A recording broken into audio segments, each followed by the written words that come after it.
Happy Wednesday. It's hard to believe that the week has been progressing so quickly.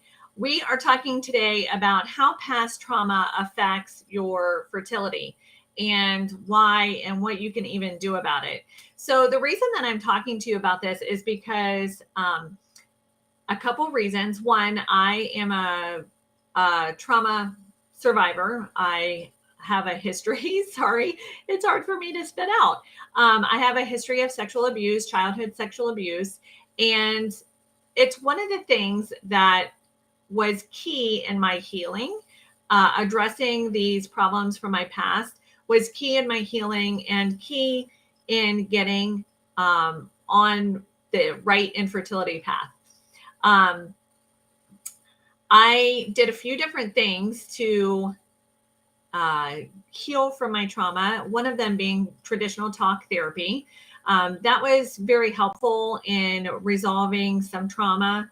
I also did acupuncture to help not only me physically, but acupuncture is very balancing emotionally as well. And I really contribute acupuncture to I really credit acupuncture with contributing to me being able to get pregnant. So, how past trauma affects your fertility? One way is with cortisol. So it creates a continued state of fight or flight, right? So if you're in a continued state of fight or flight, whether you know it or not, it's kind of your baseline. If you're a trauma survivor, it might just be your baseline and you don't even know it. You don't even know that you're in this high state of anxiety because it's your normal from the trauma that you endured, whether that was, assault or whatever. We know statistically that the numbers line up for women who have been somehow assaulted and infertility. They're about 6-1 for both of them. So there is definitely a correlation there. And the statistics show that women going through infertility have a pretty high percentage of trauma overall. So what are some ways that we can deal with that? What are some of the ways that I dealt with that? I dealt with it with talk therapy. I dealt with it with acupuncture.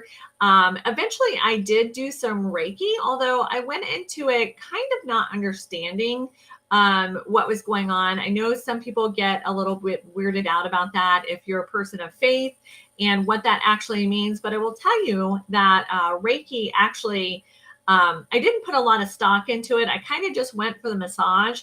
And it actually was something that was pivotal in my journey to recognize that for years I had actually spent mentally suppressing the ability to get pregnant, right? Because of my abuse. So I had spent a lot of time praying and suppressing my ability to get pregnant for fear of getting pregnant, right?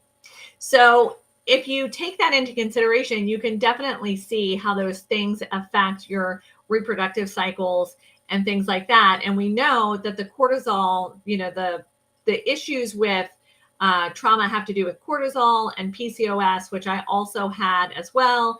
And then it's a cascade effect, right? So sorry, I'm getting a little bit off topic, but I'm just going to finish this thought. So the cortisol leads to PCOS. And then the PCOS leads to fibroids and endometriosis. And then you have a really dysfunctional and dis-ease-ridden reproductive system. So you can see how all these things come into play, how they came into play for myself.